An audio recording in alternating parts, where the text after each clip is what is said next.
ইচ্ছে করে না মাম্মাম বাড়ি থেকে আমাকে কমেন্টে জানাবে।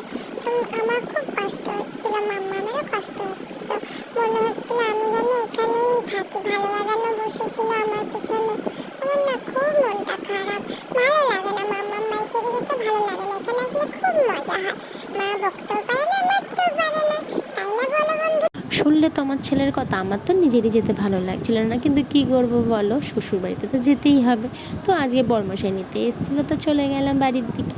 তো বেরিয়ে গেলাম সন্ধ্যাবেলা। আমার ছেলে দাঁড়িয়ে রয়েছে মেট্রো স্টেশনে, দাঁড়িয়ে দাঁড়িয়ে ওর বদমাইশি আর কমে না।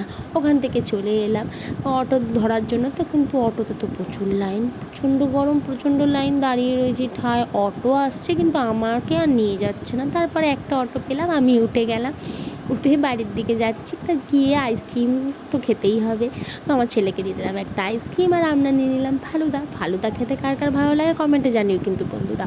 আমার তো খেতে ফালুদা খুব ভালো লাগে, খুব, আমার ভীষণ ভালো লাগে। আর আমি না মিক্স ফালুদাটা খেতে বেশি পছন্দ করি। তোমরা কে কে ফালুদা খেতে পছন্দ করো আমাকে জানাবে, হ্যাঁ। তো আমাদের হয়ে গেছে রেডি, তো দিয়ে দিল আমার বরমশাই। কিন্তু আমার বরমশাই তো আমাকে একটু দিল না, তো আমি আমারটা খেয়েই নিই, আর কি করব।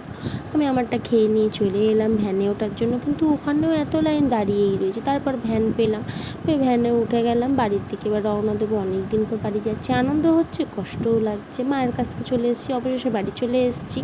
তো খুব গরম লাগছে, চলো আমি এবার না রাতে শোবো হাত পা ছড়িয়ে, আর ভালো লাগছে না।